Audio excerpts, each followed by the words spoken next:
What is good with y'all YouTube? Welcome to the very first OPU study hall session. In today's video, we're going to be discussing who has been Luffy's greatest antagonist so far. Now, while it may sound similar, we're not asking who's the best One Piece villain. We're more so talking about who stood against him the best, challenged his ideals, pushed him, and kind of serves as the best antithesis to him during their arc. If you haven't already, please like and subscribe. This channel is going to be a lot more active going forward with more study hall stuff, chapter reviews, and just fun streams in general. But without any further delay, let's go ahead and get to the discussion. I mean, I say we start with Croc because I feel like when it comes to, you know, big time antagonists, that's the first one that Luffy really had to deal with. I mean, Arlong maybe, but I kind of feel like Luffy was playing with Arlong at the same time. See, I don't think he was playing with Arlong, but I think that he was more so not concerned about him. Whereas Crocodile, like, it was his first, like, L. It's the first time he took an L. He's the first villain to actually put Luffy through the ringer. Well, he beat him twice before he actually won, right? Yes, sir. Yeah. And, actually, no, 3 times, technically. And also the first multi-arc villain. I mean, you can technically say Arlong with, you know what I'm saying, Baratier, I guess. Especially with the live action. yeah, the live action was wild. But I think Crocodile is a good starting point for those reasons. I personally probably wouldn't say he's Luffy's best, or probably not even top 3. But I want to hear the reasons for the guys who would put him up that high. And I know you're pretty high on him, JJ, so let's hear it. I mean, it just, in regards to how we're specifically speaking about, you know, the philosophies and characteristics, it may not be, but it just, you know, when I just think about One Piece literally taking that jump of more than just being a guy traveling around, you know, doing different things and slapping people upside his head, you know, there was a lot of growth that Luffy had to get in regards to being able to defeat Arlong. Like you said, he's a multi-arc person, so I'm thinking about them going to Whiskey Peak and running into VV and all the lessons that he learned from VV.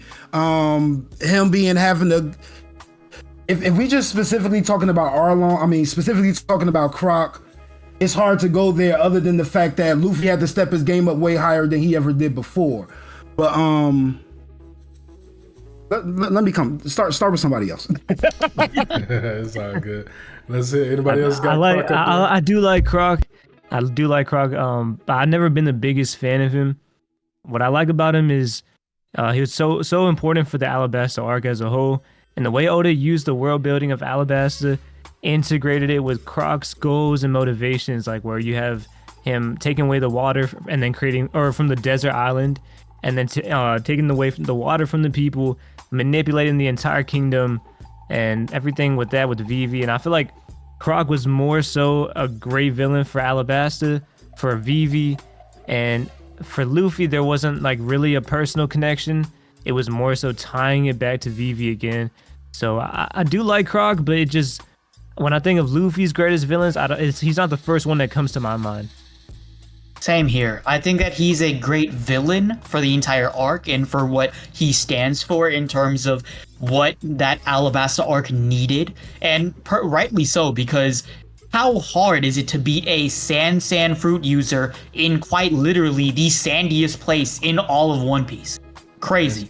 That's dope, yeah. Yeah, but like in general, like there are, in my opinion, better villains for Luffy, but as a whole, Croc was a great introduction to great villains as a whole in the One Piece saga for Luffy. I think that's very fair. And I'm really trying to think about it. How many multi-arc villains do we have? As much build up as Croc had. Like Croc had Whiskey Peak. You got Dolphy, you got Big Mom. I guess what I'm saying is that Crocodile was like the lead up guy, like the main focus. We knew that in Whiskey Peak we kind of got into not really, but Little Garden, Drum Kingdom. Did we already know about Croc? We did. Yes. So, yeah, that's like what, 4 arcs of something. So we learned about lead to Crocodile's defeat. I don't think there's another One Piece villain with that much like you heard about Dolphy. He was at Marineford, but it wasn't a build up for Dolphy's defeat. Same with Big Mom. I guess you could say that with Kaido and Law's plan. You could say Blackbeard, but that's going to be like 1,000 chapter build up. Maybe my grandson can see it, you know. How about the fact that, you know, Luffy from the get-go has been talking about, I want this crew, I want a musician, I want this, that, and the third.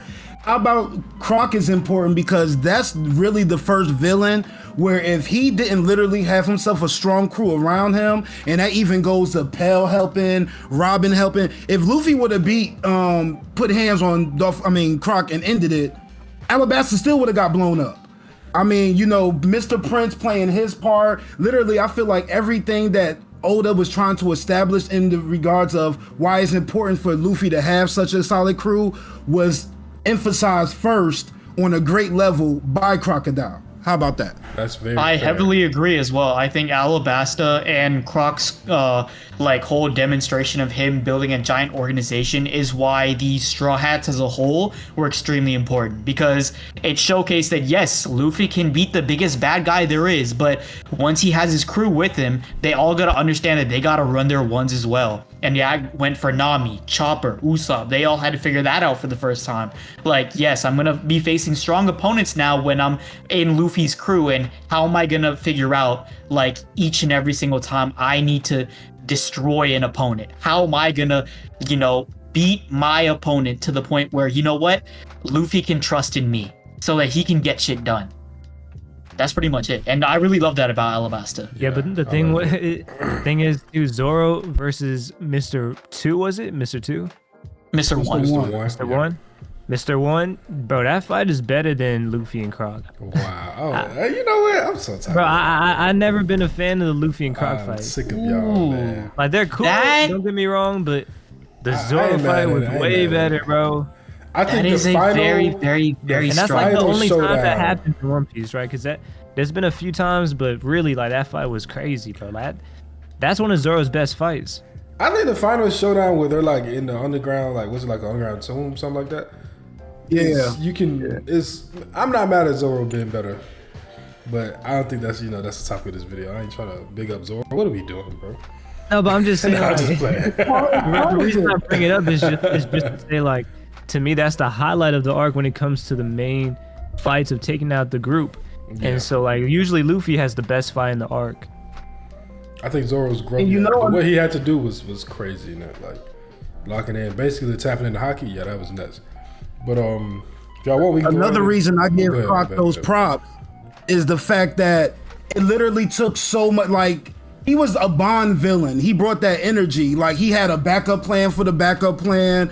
And it took everybody's, usefulness, resourcefulness to be able to get them done. Luffy by himself would have never came up with the X, the wrap around the arm. These are the moments that literally was that. Do y'all remember whose idea that was? I don't. Honestly, no idea. Definitely not Luffy. Maybe it was Vivi. Maybe it was Vivi. Maybe it was Nami. I'll give it to one of the women. Yeah, one of them. Yeah, but like in between Sanji, I'm about to call him Mr. Prince. Sanji just being smart enough to just not give information on Little Garden that was so beneficial to being able to at least get the people on the island without everybody's alarms being up. And then that idea is just like every Luffy showed up on the island, he didn't like somebody, he punched them, and that was the end of it. If we would have brought that same energy to Crocodile would probably still be impaled down, but Alabasta would have been Lulicia, and nobody would have knew what happened. I think it was Morge, or it could be Morge, or maybe it was someone else. But during the time of the Wano arc, I remember people were saying Kaido was a worse Croc, but to me, it's the opposite. Kaido is a better version of Croc. I think I agree with Kaido being a worse version. But we can talk about that when we get to Kaido. Secondly, well, I know my English teachers always said secondly isn't a word. I don't care. I want to talk about, and we can do it in order. This might be a very short mention, but I want to say Lucci. I just want to give him some flowers in that conversation. You know Nothing? Nothing? That's crazy. See, I can see with him was a being better bad guy than Luffy was. Yeah, I'm not gonna lie. As a pure villain, Spandam was better. I'm just in terms of I watched how much Luffy hate. had to grow to be able to beat Lucci. That's why I wanted to just throw him in there. I know he's not in the conversation, but I mean, you got there. He's back, and he was mentioned. You know, he can be mentioned. Yeah, it's honorable mention for sure. Did he really need to grow, or did he just need to eat? I think he needed to grow, because if he didn't have Gear 2 and Gear 3 coming in there, he would have got washed. See, in my opinion, I see in there because he had Gear 2 because of him. Yeah, I see Lucci to be pretty much like Kaido, but just stripped of his personality. Like, Lucci is just a large wall that Luffy had to overcome, in which obviously Luffy had to grow, become much stronger. But all that personality you get with Kaido, with Big Mom, with any other One Piece villain, I just don't see it in Lucci. Like, yes, he's a killer, and like he wants to kill Nico Robin, he wants to kill Luffy, he wants to like get the job done, but we don't really see much of him or his reasonings why. It's just like yes, we know like you're a very loyal agent and whatnot, but I don't really get like this like super villain vibe. Other than the fight itself, Lucci versus Luffy, that was insane. But as a villain, he didn't really like push Luffy emotionally, but he did physically. And that's still the best fight in One Piece.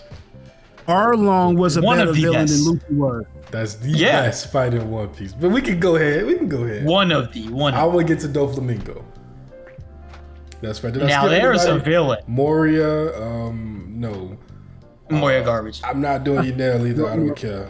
Wait, Marine, don't skip Marine. Or y'all brought up the red dog. You can't skip Marine for. But we know we gonna put him on the shelf just because. As much as I love NL, I think NL is one of the worst villains in One Piece. Because he's just so removed from everything. I think he's just so removed from everything, so it's hard to like make him feel. And we don't really. He's just like we don't understand anything of why he's doing what he's doing. There's no real development for his character at all as a villain. Like as a character, he's entertaining and I do like him.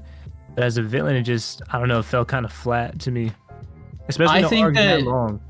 Yeah, I think that he just got introduced a bit too early. Like, he is a great character and a great villain, potential one, but it wasn't the right fit for Skypiea, in my opinion. Like, if you were to pick up a better Skypiea villain, there could have been, like, different ones that actually, like, could have affected the story development more. But as far as Enel went, I feel like if it was saved later, it would have worked better. I ain't mad at that. So we can go ahead and go to Dofi, right? No Moria, no. And you said Akainu, we're gonna, just for pretense, we're putting like people like Blackbeard and Akainu on the shelf because their stories aren't done and we don't know how it's gonna play out. For all we know, Akainu could be a Sanji victim. You feel me? Akainu is I think he's Luffy's greatest villain right now. Right now? Ooh. I think so, bro. Bro, he took out Ace right in front of him, and there was nothing Luffy could do, to the point where like Luffy's entire training arc was because he didn't even stand a chance against Akainu, and he couldn't save the people he cares about, and that made Luffy realize like I got to take 2 years off and really get to work. So I think there hasn't been a villain that has pushed Luffy towards that much trauma in One Piece and to really level up that hard. So I got to give it to Akainu. I can't say I completely agree with what you're saying and understand it. I just can't put him there yet, just because. And I was joking about the Sanji stuff earlier, before somebody cried in the comments. But I can't put him there because it's just not done yet. You know what I'm saying? If we want to talk about who's caused the most, I think he's already done enough. I feel like he's already done more than most One Piece. But if you really think about it, Blackbeard is responsible for Ace getting captured. He's also responsible for Garp getting captured. Like, that's two of Luffy's family members. Even if he didn't deliver the killing blow to Ace. We haven't even seen Luffy's reaction to the Garp situation. That's fact. That is true. He probably gonna be like, G-Chop. Oh, it's gonna be devastating. Is he gonna save Garp? Oh, that's a different conversation. That is a very different conversation. I wanted to say I'm not sure if he's gonna do that. Ooh. Might have learned his lesson from the Ace situation.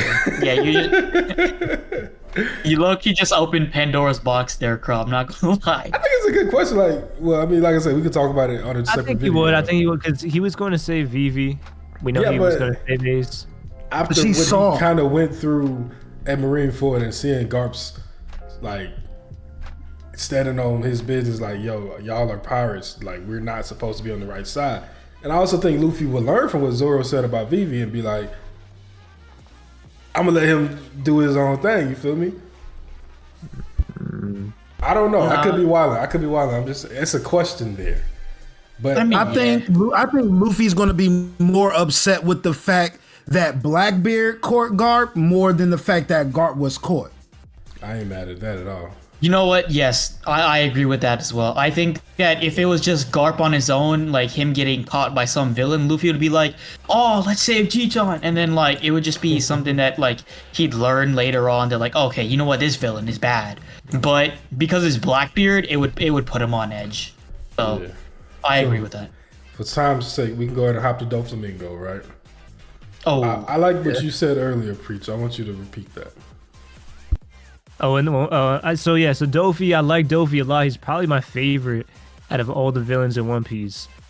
Nah, yeah, he is my favorite. I'm gonna just say he's my favorite. And then the thing with Dofi is, I don't think he's the best Luffy villain. Like, he's a great villain in the story of One Piece, in the One Piece world, but I feel like he's more of a law villain.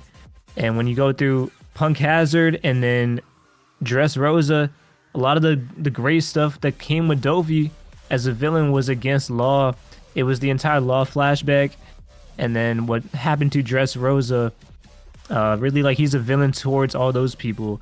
With Luffy, it's like, yeah, like Luffy, they have an opposing ideology and Luffy's teaming up with law, but really it doesn't seem like there was so much of a personal connection between law and between Dofi and Luffy, besides Bellamy, which also the Bellamy stuff, bro, it's like to me it was kind of funny seeing Bellamy back in the mix, bro. Without the Bellamy stuff, which I didn't even like, there's nothing really you could say that was like a big Luffy villain moment. I think that's a running theme in One Piece where, and it can be a critique to some, but the villains don't really have like direct personal issues. Like Luffy doesn't have direct personal conflicts with Crocodile, Doflamingo, Enel, of course. Like, he's more so just doing stuff to save people, which is why one of my picks later on is gonna come up, even if he didn't start with a personal issue, it became one. But I love what you just said right there, because that pretty much goes for what my thinking is with Doflamingo. I think that why Doflamingo is probably one of the greatest villains for Luffy is because this whole Dressrosa arc, in my opinion, was not that Doflamingo was the perfect villain for Luffy, but the opposite. I think that Doflamingo, the greatest hero that he could like go up against was Luffy, and that's the start. That is their prologue. So now within the story, whatever happens, Doflamingo rising up, somehow breaking out of prison, because we know that's gonna happen. All of this stuff is gonna be set up for him to go up against Luffy in the probably most like groundbreaking way, in my opinion, because all the things that Doflamingo represents are completely opposite and against what Luffy represents. Luffy represents freedom, choice of ideals, making sure you follow your dreams. Dofi is the complete opposite. He thinks about manipulating people. His devil fruit is literally the manifestation of manipulation, being able to string people's lives together and do his bidding. That's literally how he uses it as well. And I think Dressrosa did a great job showing that, with him in one single night overthrowing an entire country to make it so that he can rule now as its own king. So I think that Dofi in itself, he found his hero to spite and go up against in Dressrosa. And it's also fated too, because he was referring to it that like, oh, you know, is it fate or is it destiny that the D clan is now facing me, that this monkey came out of nowhere and is now trying to challenge me, and that he has Conqueror's Haki. Law, did you really think that this kid could beat me? But he actually did. And Dofi has to now sit with that in jail, that damn, this kid really gave me my first L. Now it's time to get it back in blood. And I think we'll see that soon enough, and it's going to be crazy. So like, even with the Willa D stuff and Celestial Dragons, to me that starts more with Law, because we saw that one scene where Law reveals that he had the Willa D to Dofi. And then I think it was I think you could see Dofi's reaction there. Oh, he got pissed. Even that, yeah, he got pissed off. But even that to me is a story overall of One Piece, where it's kind of like Luffy, he's a D that's coming along with Law, but none of this would have really happened without Law, and it's like, do you think Luffy would have went to Dressrosa without the team up, the alliance? I actually think so, but because of the fact that Kinemon would have said that Kanjuro is at Dressrosa, Yeah, and because of the fact that Kanjuro is in like the like toy factory, he would have had to learn what toys are. And I feel like I don't think you can stop Luffy from unearthing a country's true like underlying actions, in my opinion. I think that you give Luffy a day, like even if he's so dumb and like he can't understand like like politics, like even for a smidge of a second, he'll understand what's truly going on in the country and try to like help people out. And by helping out people, like from them doing the smallest things, it ends up being the main plot and ends up being like, okay, so I gotta beat up this big dude to help everybody, bet. And then he just ends up doing it. Just a side. So I mean, like, Yeah, I can see that. Yeah, I can see him going to Dressrosa. just a side. I think one thing that kind of holds back the conversation is the fact that I want to get mine in before you get your sidebar in. I just want to say, like, if we make it specifically about Luffy, is really limiting. But if we just sit here and we just like everything every word that will get us banned on YouTube or demonetized, Doflamingo did to a country for years. It's like we gotta make that part of the story. Like, and the fact that he had Corazon with him that was so good natured, and he ended up being the person that he was. Literally, there's no better depiction of how evil he was. Yeah. Yeah, Dofy was. I'm not mad at the pick at all. Don't get me wrong. I would probably say he's the easiest pick here. As far as like, I think Dofy. But don't get me wrong, is the most I iconic said One Piece villain, right? He is my favorite One Piece villain. Mm-hmm. Yeah, he is. It's just, I don't know, bro. When I think of Dofy, I think of Law. I think of Law and all the trauma that he caused him. I think of the individuals in Dressrosa, like what was Rebecca's dad? I forgot his name. Kiros. No, yeah, Heroes. Yeah. I just think of like those more personal things that he did to the country. And yeah, so it's I don't really think of Luffy. Like, Luffy doesn't come to my mind when I think of Dofy. I was asking though, do y'all think Dofy is the most iconic One Piece villain? Oh yeah, for sure. Cause like it gets to the point where even like people in other anime fandoms are like, yeah, as far as One Piece goes, like, cause a lot of like anime fandoms, because of the fact that they don't see like much gore or much like the level of depth One Piece has with its villains sometimes, because of like how long it is, they just like see like villains going like at it and like in battles and stuff and manipulation and this that, and think of it as an S tier villain. And usually One Piece villains don't have that, but because Dofy has it, that's why like every like anime fan is like, oh yeah, the best One Piece villain has to be Dofy. Yeah, so that's why like such a recognizable design too. Like, yeah. I even knew The shades, I knew Dofy before I even got into One The Piece. drip is crazy. The drip is crazy. If Yeah, you see those if we glasses, talk about like, fits, that's a if cool we talk design. about outfits from the villains, is between Dofy and Croc. I'm just saying.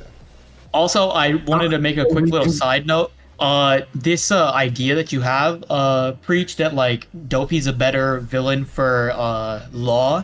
Low key, I feel the same way for. I know this is about another anime, but in Naruto, it might sound crazy, but I think Obito is a better villain for Naruto than Madara is for Naruto, if that makes any sense. Kind of the same I agree. reason. Like, Madara is like a.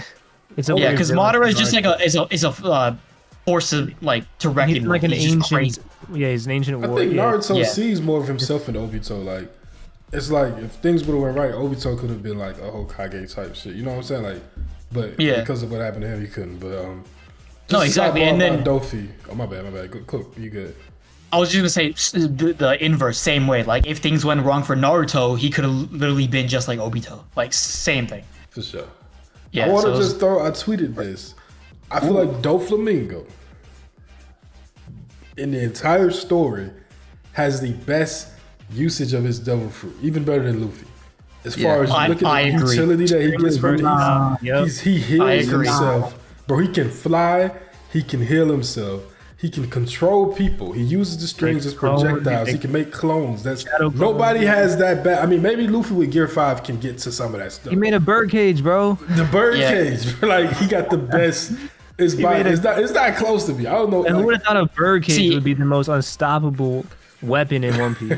I think that like it even goes beyond his own devil fruit. I think if you look at how Sugar uses her devil fruit, it also is like based off of how Dofi made a system based on that. The whole toy factory making like toy S words, can't say it on YouTube. Sorry, y'all. But you'll figure it out if you watch Dressrosa. But yeah, all of that is based off of Dofi's own system that he's made. And that's why the fruit is so broken. Because like at first it's just simple fruit. But yeah, I'm not saying it's the best fruit because like you can look at Law's fruit and say it's better. I'm just saying. Law uses the fruit insane, bro. Yeah, but I'm just saying, just looking at, if I told you that Doflamingo has string powers, and then you just look at all the things he does with the strings, it's like nobody else gets that much usage out of devil fruit aside from Luffy, who's probably the closest. But most of Luffy's stuff is just, I'm gonna stretch and I'm gonna make a bigger punch. Doflamingo got the most utility out of a fruit that you wouldn't expect to be able to do that stuff. This man flies by attaching his strings to clouds. Who got that back, bro? Like, not even Spider-Man can do that. Think about it. Spider-Man, he fights villains all the time and gets loads of injuries, but the man cannot use strings to like reattach his organs so that they can be properly functioning. Insane. And also use strings to fly. Because mainly the reason why he's so OP in the streets of New York is because he can attach himself to buildings. Exactly. This man Dofi's is attaching himself to clouds. If Spider-Man comes to Alabama, he's a bum, bro. Yep. When we the first time we see Dofi and he's controlling people, I think it's in was it Jaya? Oh yeah, we're talking about I'm saying way back. Like, went to, we never knew what his fruit was because we didn't know. I would have never guessed. I always thought it was mind control, and it's like, bro, Dofi. Yeah, I think you're right about that because. And then not even that, like when he was fighting against I think it was Fujitora and Law. Mm-hmm. And it seemed like Dofi didn't even seem like he was worried. It's like an admiral coming in, but it wasn't like I don't think he was completely afraid of him. Bro, cut the meteor up with the strings. Come on, bro. Man, we can go. Strings. I'm gonna go ahead and I know the next big one is gonna be Kaido for everyone. I'm gonna go ahead and slide in my pick, who I think is the best antithesis to Luffy, which is Katakuri. It all comes down to them fighting in the mirror world, with Katakuri basically being a much better version of Luffy in every way, at that point at least. And then you see how Katakuri over time comes to seize his weaknesses within the things that Luffy excels at, and kind of vice versa for Luffy. I think that nobody in the story, like we was just talking about how Luffy doesn't really have a personal connection to none of these villains. He's just doing this stuff to help his friends. And of course, he was at Whole Cake Island to save Sanji, which it kind of applies there. But throughout the fight, I don't want to use the word intimate, but that's the word that fits, where it seems like Luffy had the closest, like him and Katakuri grew so close in opposing ways in that fight. You know what I'm saying? You said it beautifully. While they were fighting, they understood each other so well. They didn't even need to say anything. Yeah, like that's never happened like with nobody else, bro. No, because it got to the point where they started off at first just being like opposing crews, like, okay, you know, I have to protect my crew, my siblings, my mother, you know, it's my job. And then Luffy on the same side is like, I gotta protect my crew, my friends, I need to get this road poneglyph, I need to take back Sanji. So at first it was very distant, but as they fought, they got closer together, building this relationship and getting closer. And it's something that no other villain in One Piece has done with Luffy. And that's why they like have that mutual respect at the end and like are seen as not just like villains that are opposing each other, but rivals pretty much. Yes, and Mirror World having the same abilities, and then towards the end where they're finishing each other's sentences with future sight, cold. And I guess he doesn't have like, he's like not no dictator, no island, he's no warlord, he's no famous pirate that Luffy got to seek out and go fight. We didn't even know about Katakuri until like halfway through the arc. Not even halfway, I'd say like 80%. But what happened in that fight is so unique in the context of One Piece and Luffy in general that he's my personal pick for Luffy's greatest antagonist Like, he's not the best villain in One Piece, but if we're talking about people that have been antagonists to Luffy, I gotta give it to Katakuri. Yeah, I'd say the greatest wall that Luffy had to overcome in order to completely change the way he thought about fighting is Katakuri, in my opinion. Because he also had to think how to become calm and rational, because if he didn't, he wouldn't be able to unlock Future Sight or just an advanced level observation hockey. And by doing so, can now assess in situations much better now. Yes, so that calm rationality that he needed to gain in order to become a leader, in order to become like a person who can understand a situation with ease, he needed that fight. Go ahead, Yeah, you mentioned let me the get your mirror take work. off. You said. Oh, go ahead. Oh yeah. I wanted that what you said earlier before we started recording. Like, get your take off, bro. I'm just saying, like, it was an amazing fight. You know, Luffy got smacked up for 12 hours, hit that man 12 times, and he done. Yeah, it was amazing. But you could literally, in my opinion, I feel like you could tell the story of One Piece and forego Katakuri. Everything that Luffy learned from Katakuri, he learned from Rayleigh. He just wasn't able to apply it at the time. And whether it be Kaido or it be Speed and Wano, Luffy had plenty of time to be able to learn, like, yo, if you just be cool, you're gonna be able to do things that you never even thought about doing. And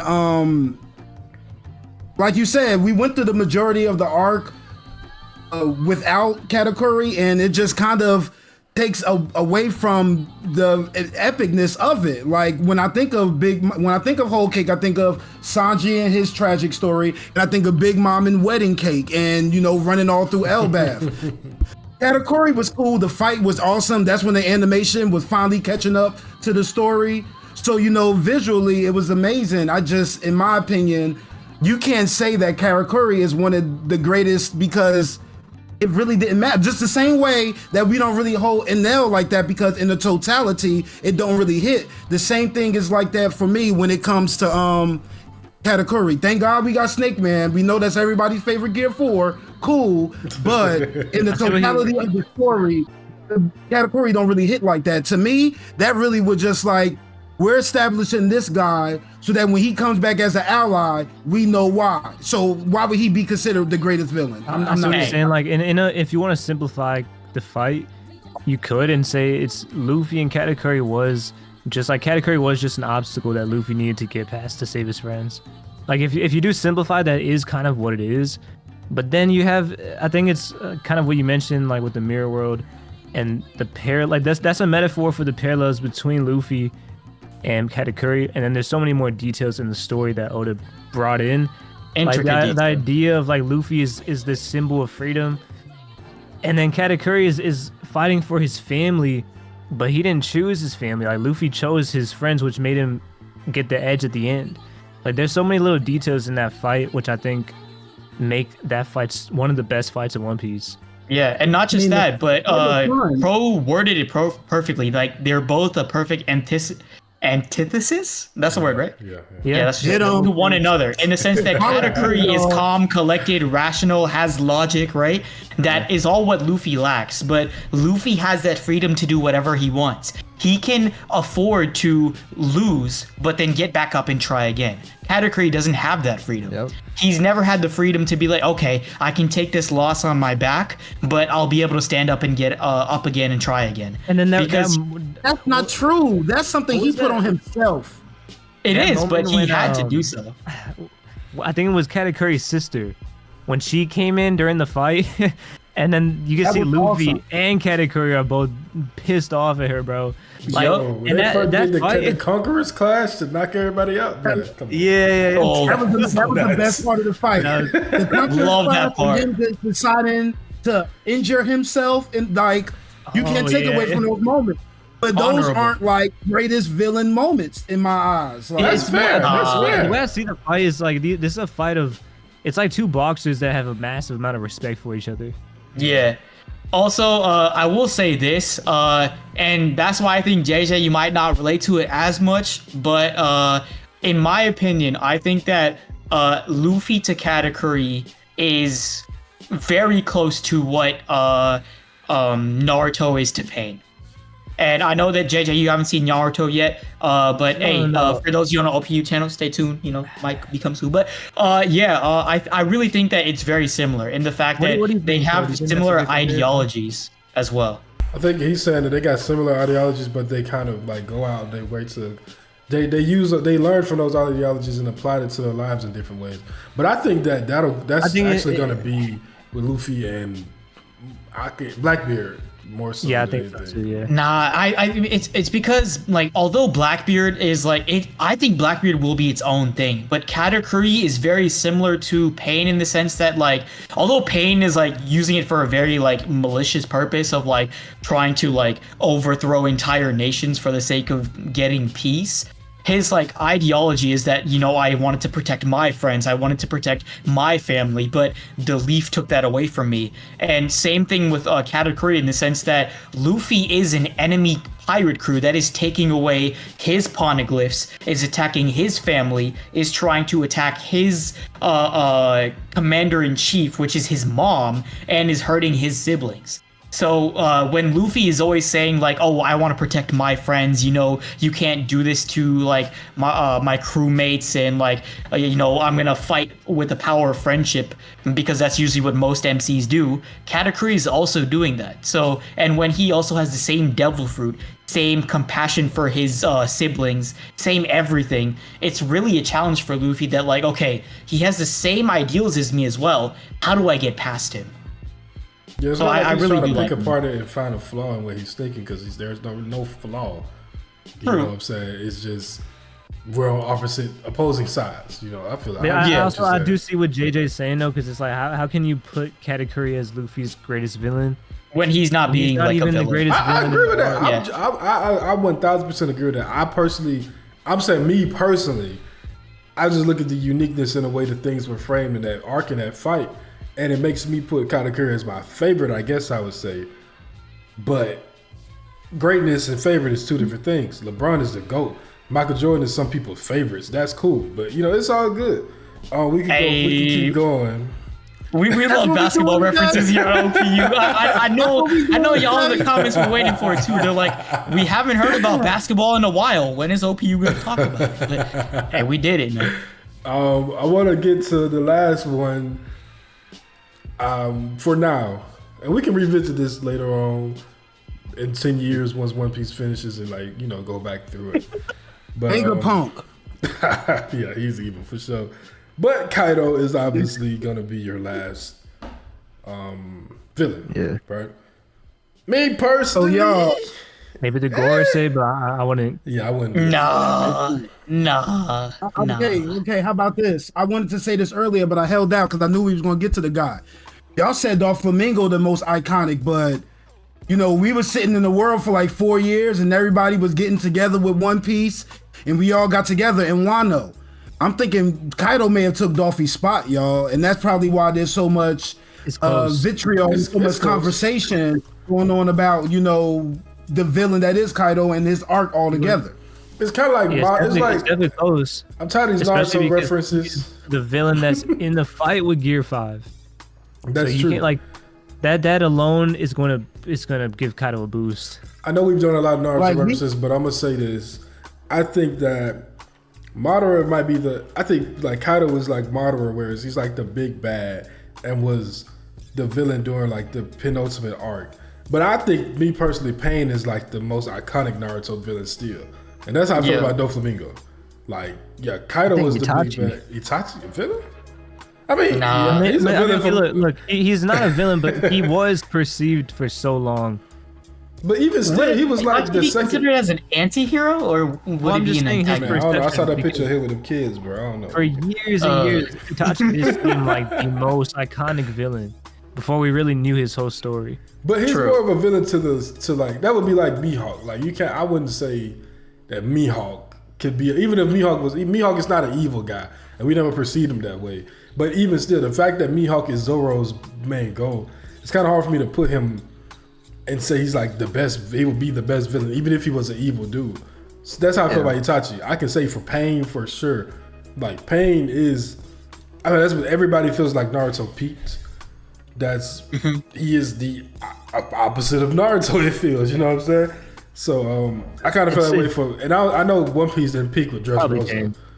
You know what I'm saying? But I think that Doflamingo, as far as villainy, One Piece peaked. You can I'll tell argue you this, that. it's definitely not. So But the thing is, I feel like he was the coolest guy.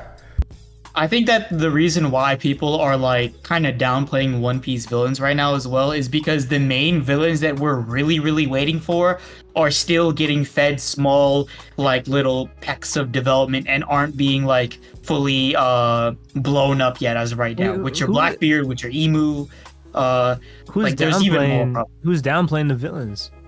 It's been because they haven't done their like actual arc yet. I think One Piece does have a reputation for like not having the greatest villains. They do compared to like Bleach, Naruto. I'm just saying it's like a reputation. I don't agree with it. I just think a lot of people look at Bleach and Naruto and say they have way better villains than One Piece because Bleach got Aizen, Bleach got Aizen, Naruto got Madara and Dofi.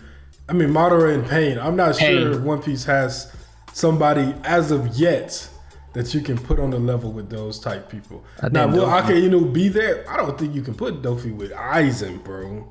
Not with Aizen, but definitely with Pain.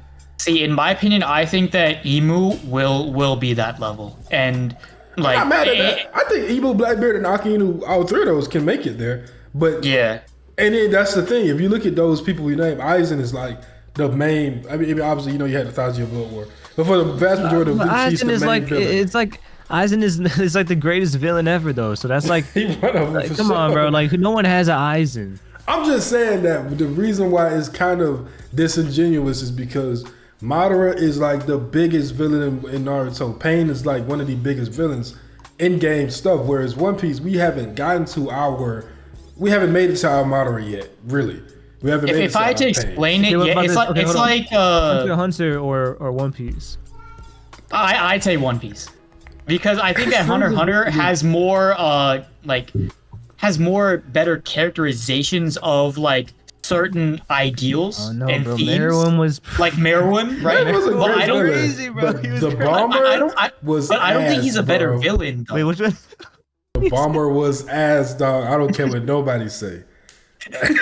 He was trash. Meruem was amazing. I love Crollo. Crollo is fine. Meruem's great, but he was a great characterization of a certain ideal. Rather than like a villain as a whole. I think Hunter x Hunter, as it stands, has better villains than One Piece too. But like I said, we still haven't. I think when Ake his story is fleshed out and we get why he's so twisted the way he is, and we get that final fight, he'll be above a lot of people, bro. People love Meruem, but is Meruem really better than Dofi? I don't know if he is, bro. Yes, bro, he's better than Dofi. It's tough to say. I think it's close. Tough to say. He's better than Dofi. He's better in different ways, but he's a better. I don't know that flashback. I don't know. You know what? We can revisit this. Bro. Let's talk about Kaido and then because we already way over time. Wait. One thing I did want to say, Crow, is that you said it pretty well, but I just want to like reaffirm it. Was that every single like major show that we see villains come out of, whether it's Aizen, whether it's Pain and Madara, that's the show's big bad. Because like another thing that you see with these shows is that they're finished. One Piece isn't finished yet, and they haven't had their big bad, like the biggest, baddest of them all. So I think once we do get that, then we can say like, okay, this is what we got. And then once people see it, and they're like, oh, okay, this is what they actually did throughout this entire timeline as for what a villain does, then I think they'll appreciate it more. It's kind of like comparing like. I'm not gonna lie, I'm thinking about it. Meruem is probably better than Dofi. Yeah, for sure. But like I said, when Ake once we get his full story and his fight with Luffy, I can see Ake being better than Meruem. Like, it's possible. Yeah, the only way Ake is better than Meruem is if he beats Dragon. No, bro, because you gotta think about it. Dragon. The main character didn't even beat Meruem, so it's not like I'm saying, but he still has to do something like a kind of. We haven't seen him in like a peak in his going all out. Listen, he's not beating Dragon. I did fight. It's not happening. He has to be somebody, bro. He has to be somebody impressive. He already impressed enough. Also, I'm not gonna lie. Not enough. Even though his arc hasn't been fleshed out yet, Loki also has a very good chance. I don't think Loki gonna even be a villain, bro. I'm gonna keep it real with you. I don't think he's gonna be a villain. It really depends, but I think Loki's gonna be an antagonist. I think he will be, but it's gonna be very, very like differently fleshed out than other One Piece villains. Luffy's But I gonna be can't a scapegoat. Yeah, I think he's Scapegoat? just it's kind of like never mind. You know what? Let's talk about Kaido. Okay. For real, for real. All right, JJ. Cool. So like, Kaido is Croc always is my personal one just because he took the story up to another level, and I'm always a little bit more fonder of things in the beginning after they've been fleshed out. But in regards to like, the only thing we're missing from Kaido is why Kaido is what he is, but specifically what he brought to the story. He brought a new transformation. He brought like weakness to like the way that the samurai was revered, but they knew not to mess with Kaido speaks testaments. Knocked out like 30 dudes in like a few hours. When you talk about strength, when you talk about philosophies, like there's nothing that Kaido doesn't check the box on. It's just the only thing he's missing is the complete story. In my opinion, I feel like we know enough about him to understand why he is what he is, but there's going to be more. So I'm really comfortable saying that he's number one as of now. And when we get done with all the villains of One Piece, I'm still going to be comfortable saying I think Kaido is going to be a top 3 One Piece villain, period. I think he's lucky that Sanji didn't come to the rooftop. Oh no. I'm just keeping it a beat. Bro, we can't end off the video like this, bro. I'm just saying, bro. He's lucky, bro. We were doing good. We had a good progression goal. We can't end it off like this. this. Fast as Gear 5 up there. I mean, that might do something. Hey, that's Sanji facts. was up there, Morge would have been right, and the raid would have failed. Why, bro? Because he saved everybody on the top. Like, You're right. Because you know, like all of them was all helping Luffy keep him away, but Sanji, you know, playing moral support, walking around with Zoro, you know, wrapped up as a J. That was very important when it came to, you know, finishing up the war. You're right, so them two boys would have both been Zoro's strongest attack against Kaido couldn't even do anything. What is Sanji doing? He's fast, bro. Sanji couldn't even kill fast. Queen. It's like Marvel Rivals. Sanji would have been a tank. You feel me? He would have been taking He's not out tanking Kaido, bro. Bro, if Law tanked a Thunder Bagua from Kaido.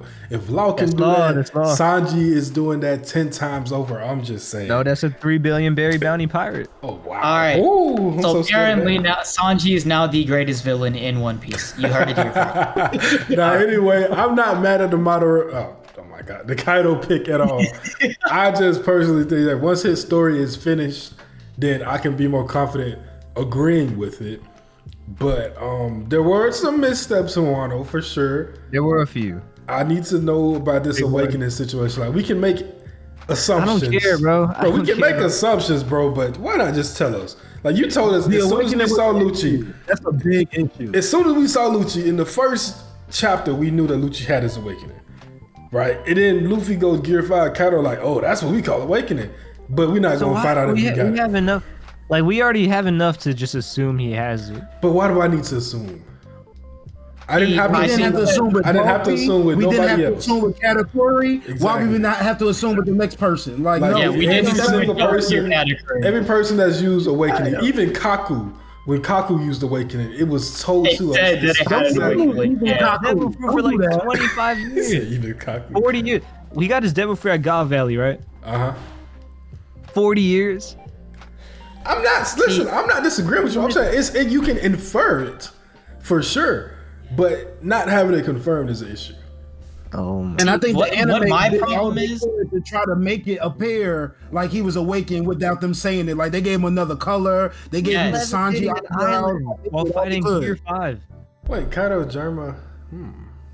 No, but I think that the main problem with Kaido was that Oda, in my opinion, took too much time on other things and trying to flesh out Wano as a whole to make it this like huge arc that he didn't give enough time to make Kaido like a great villain, like from an emotional and written standpoint. No, I disagree. I completely in my opinion. Now, at this point in the discussion, an argument started. Not an argument, but a very fun and spirited debate that lasted for about an hour and a half about Wano and its issues, but wasn't really focused on Kaido. So instead of that, we're gonna sit down and do a full Wano discussion instead of cheating y'all and just giving y'all half of this conversation that we had. Now, it may make the Kaido section sound a little half-baked because of that, but I'm pretty sure we did a good job putting out our points as well, because the guys that were for him, JJ and Priest, they already went to bat for him. Thank y'all for making it this far. Back to the video and outro, I guess.